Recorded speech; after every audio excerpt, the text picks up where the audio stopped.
a Purify, which I feel like this is one of those games that it's okay for you to have a Purify. Yeah, at the very least, they have a Harley. I think I will be okay with that. So they have ways to at least penetrate the back lines and go in for pickoffs, because apart from that, the Balearic and the Esmeralda, they, as you mentioned, seem very safe. So let's see how Onic play this out against this hyper-aggressive lineup that Aurora drafted. Onic knows they're trying to survive. They're not trying to lose early, because if they go late game, they can get these fans at the Lenovo Legion Gauntlet even hyper than they are to kick off this first game. It's time to begin our second and last series of the day. It's Onic versus Aurora Gaming. And to call the action, we've got Naisu and Gideon. Fellas?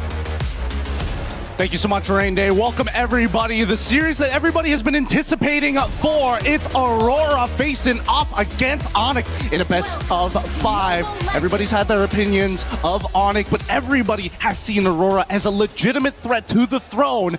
But who is going to come up on top here?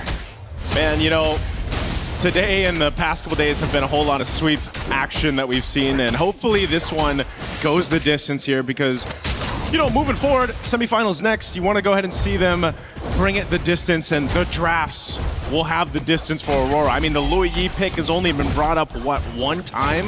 This is now the second time Louis comes through. Again, leave it up to Coach Midnight to make these drafts interesting, right? And sometimes that can work for you, sometimes it works against you, but we have seen some amazing setups with that diversion play. Yep, some really great stuff across the board, and I want to see how creative they actually went through. We saw, you know, Coach Midnight already talking very expressively to the rest of his players about what exactly may or may not happen, or certain mechanics. We're not 100% sure here, but really that diversion could be the difference maker. They're playing a double fighter comp, which is already pretty scary when you don't have like a dedicated scaler, so we know that Aurora are the ones on a timer in comparison to Onic. We're seeing Wilderness Blessings, we're even seeing a Brave Smite coming out of Rosa, which is atypical for low Yis nowadays, because dear lord, like LaFell mentioned, once Lutfi is on top of him, it's going to be difficult for Rosa to get away. I would say if you look at this for Aurora Gaming, one of the great things about the composition that can go against that setup from Luffy or anything else is they have a ton of options to just set things up, you know, between pick-off potential here. Looks like Tianzi's going to do a little bit of damage to Keyboy, but just keeps him at bay. And whether that's the kick, you know, from Pagu with that Way of the Dragon, or, you know, Lunar jumping in. I mean, how many times now have we seen the Barretts be placed into that XP lane? The amount of ground coverage Barretts has, especially with a flicker in Daytona's welcome combo, is kind of insane. It is. It's really good, but at the same time, right, there's still also the Valentina coming in from Sans. Now, this fight could be a make it or break it here, as we can see that they don't have first position, but here comes the TP. Well, Pagu just trying to buy some time for that diversion. This Aurora comes through. There's the Daytona's welcome. There's going to crash on the wall. Sans is gone, but Kyrie will be able to secure the objective. And now Lunar going to try to fight it off here, but gets taken down. So Onic winning the trade.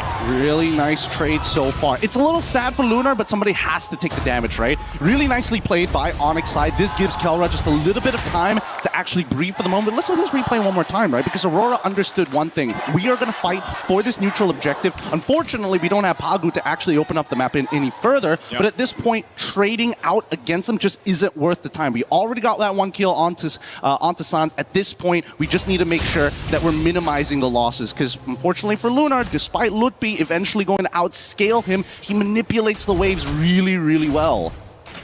Yeah, so probably with this kind of setup, you know, Aurora, if they can't find plays like that with a diversion or the pickoffs that they're looking for, then what do they wait for? You know, Tianzi to get stacks like we've seen before on this, like possibly the Sky Piercer for that Hirara. Sigiboom has probably been one of the better performing Paquito gold laners that we've seen so far throughout MSC. Again, I can't forget how he played it against DLPH, and you know, that's one thing that can be said too, that they can utilize here throughout this game. Yeah, and I think that that's going to be the main win condition, right? Especially since they're on a timer. They still have like about 6... Oh, hold on. Whoa, that's a timer right there too. Kyrie's going to be able to get away. Taking out Pagu, man. It's just, again, all you have to do is play around that deadly magic once it's up. Yep, and most importantly, wait, hold on.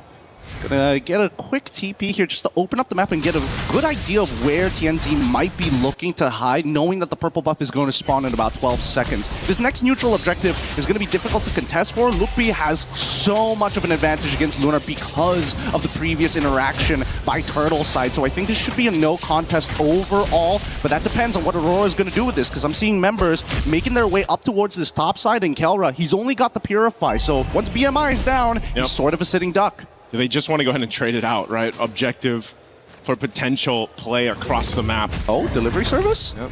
Diversion's going to be used right to that mid lane. Pagu this time, the difference here is he's actually got the kick available. Last time they fought for this, he was only level 3. Lunar is going to jump it. Daytona's welcome. Pagu trying to zone out Sans. Already using that Keyboy now. Half health gets kicked right to the team. Will deliver Keyboy up. And Lunar will secure the turtle. So Aurora fighting back, and now they're going to be crashing it down in the mid lane. Pushing them back further. Luffy has the shields. And Sure was going to get in, clapped on the third hit of G Kundo. Manages to walk out of it to save his life. So not bad. It's 2 for 2. Not a real advantage overall. I think even when we're looking in the jungle sectors, right? Even Kyrie being able to steal away at least one of these turtles puts him slightly ahead of TNZ, while everybody else just doesn't seem to be on the back foot, right? Yeah. Lunar and Lutfi have even out. Boom actually has a bit of a lead onto Keller because of that double waving, and we're waiting for it to accumulate to maximum, a critical mass, as they call it. Oh no, Keller, does he know? diversion used. Kelra. Dive Gonna be angle. fine. He does still have the Purify. It's not popped yet. Kyrie's gonna re-enter here. They go in, Wrath of Dry to follow up. Pagu already goes for the kick. They burn the flicker from Sans, but Siggy Boom comes in with a 1-2, able to pick up one, and they'll eat another. Taking out Keyboy. Aurora finds 2. They're eating good today. They're eating very, very good. And Kelra ends up missing the wave this time round. Oh wait, actually, 1 minion manages to slip through, but Aurora, they're not done yet. They're looking for mid-tier 1. Yep, and Kyrie had to back off of this. So then Luffy just left to his own devices. Will get taken out, dissected from the team. Man, you can tell the difference between a good Barretts and a bad Barretts, how they flicker Detona's welcome, but the usage of the rocket jets to predict, hey, if you purify, if you flicker, this is the angle you're gonna be in, and I can knock you right back into the fight, making these chases so much harder to leave. to leave. That's right. Yep. That's my king. Coach Midnight, again, has been a key part of what Aurora Gaming has been able to accomplish so far through this time. Again, this draft, something a little bit different than what we've seen, but it's just this execution from Aurora Gaming that has been so well. Again, there wasn't a huge lead that they had until now. It's not that it's massive already, but it's 2.6K that switched on very quickly off of 1 or 2 fights. And so now Onic playing on the back foot, they've got to be able to readjust this. This third turtle's coming up here. We'll see if they actually want to go ahead and approach this or just wait. Already half health on this turtle. Again, Daytona's welcome. Pagu looking for the follow-up. Wrath of Dry! There's so much damage in that central point. Siggy Boom won't be able to follow through the flicker, but there it is. TNZ will. A stack secured. And now he's going to be able to get away here so easily as they look for another. Oh my God. Oh no, Kyrie gets kicked. I know you're a wizard, Harley, but you can't get away. Oh my goodness, Aurora playing out of their minds. The red herrings, they make it look so easy right now, but they're just not missing a single beat. They're not too tunnel vision. They're still open-minded to the way that these fights need to actually progress. Let's look at the replay one more time, right? Because again, this was an incredible catch here, spitting him right into Keyboy's face, making sure, despite the fact that Sans tried to flicker on out of there, dashed twice to make it all happen. The chase, the rundown from Aurora squad, it's difficult to beat. Once that major impact is landed and Keyboy doesn't have that Wrath of the Dryads, it's so much harder for Onic to peel them away. The unfortunate thing is once the Wrath of the Dryad is dropped down, that's also just a clear signal for Rosa to be like, okay, you want to fight here?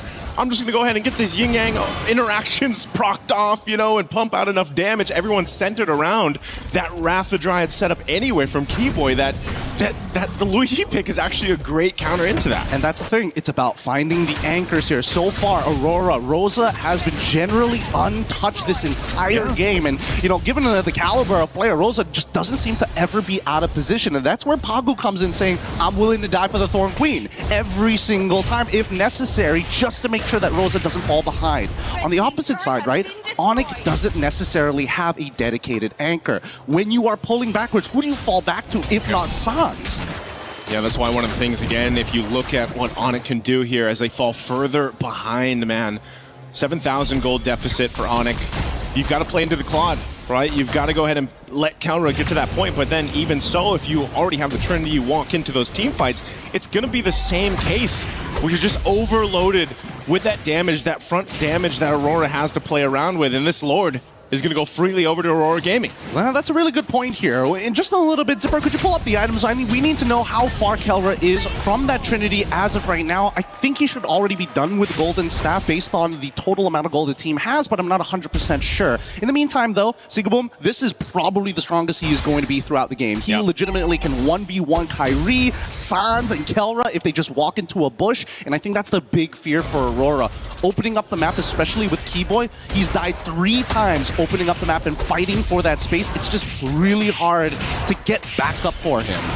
We'll see how they play this out. Lord slowly walking up here to this mid lane. They still have the Holy Defense shields to play around with, but Onic, again, with this kind of lineup, can they still defend this? 10 minutes into the base, the Lord charges in that mid turret. They're gonna have to deal with this wave pushing in as the bottom also turret. Shield pops. Mid turret down. Aurora stays disciplined for now. They'll let them clear out the Lord here and see if they can get more. I like it. I like it a lot. Onic says, you know what? Mid inhibitor, whatever. We can deal with it no matter what. As long as it's not the long lane and we have to play this awkward Lord fight every single time, especially dancing around that pit, it's just not worth the effort. And Onic recognized that, right? It's the setup for the later half of the game to make sure that Kelra is in a good position, because so far, there's probably their only win conditions besides, you know, maybe punishing Pagu, maybe punishing Sigaboom. And even then, you kind of need Kyrie +1 to make that happen. Let's look at the items, because finally, we see 2 already completed for Kelra. Kyrie actually opting to go for a more bruiser build this time around. He does not want to die randomly to either Sigaboom or even to someone like Rosa. Yeah, he's kind of has to, you know? We've seen it, how it happened in the first fights. I mean, that first hurdle, it was just him being patient. He went in with a retribution, but every single team fight after that, you just see how quickly he has to go back in time to survive, you know? And that brute force is going to help him a little bit. Few stacks here for TNZ. This is what we were mentioning earlier on. You know, you're going to pick up that Harara, you're going to be able to get those stacks. You're a threat in itself. And honestly, if Onic puts too much to try to deal with TNZ, that's where, you know, again, they're not paying attention to the rest of the side attack here from Sigaboom or even the diversion from Rosa. There's almost too many things that Onic has to be wary of in these team fights just because of the nature of composition that Aurora has. Oh yeah, and I think that's going to be hard for especially Lutfi. As much as he wants to be in the faces, he needs to act as Peel. He needs to cut Lunar off from certain angles and force him to flicker. But as you can see, right, it's moments like this where Lutfi, he can't just stay in front of their face forever. He has to pull in and out consistently to maintain his health. Okay. Again, at least some defensive items here being picked up now by Onic, even an immortality for Keyboy, just to get him there a little bit longer. Kyrie will pick up Genius Wand. Sans has been holding on to the Lua Yi ult, right? That diversion. Maybe there's some trickery that they can go with to set them out for this fight for the Lord, or potentially take it. I think the winning play is if Sans steals the Detna's Welcome and he is able to combo with the Falling Star Moon to guarantee somebody gets locked against the wall during a neutral objective. That's my best guess. Because so far, I feel like Aurora are hyper aware of specifically Keyboy. They're like, Kelra, okay, sure, we got flickers, we can get out of it. He only has Purify, so after the BMI, there's no follow-up after that. The next problem will be whether or not we're too low and Kyrie is able to kind of clean us up. Considering his build, we're not going to get one shot. It's over a duration of time. So really just boils down to how Lutfi, Sans, or even Keyboy finds an out-of-the-box play. The out-of-the-box play is going to have to happen in the defense, man. Again, with their backs against the wall. This Lord should still be able to be dealt with, though, given the fact that you're 10 minutes in. You know, you've got pretty good clear with this. They can lock it down if they have to, if it's sacrificing that Wrath of the Dryad to go ahead and keep this thing forward away from that crystal. That could be a play for Onic. But just like them, Pagu's got his own immortality. They've got their defensive items to work with too. They're going to go ahead and push it in. They want to take this top turret down first while Onic deals with the Lord. They're going to go anyway. Daytona's welcome. Right on target. It's the tankiest member. It's going to get kicked away too. Keyboy dropping down the Wrath of the Dryad for the back line. TNZ is there zoning everyone away. It's a split fight happening here with already Keyboy buying so much time. Finally goes down. But now, Aurora looking to cap out game of 1. Onic on this defense. They got to clear out these waves. They're still charged up. TNC will jump in, able to take out Kaura.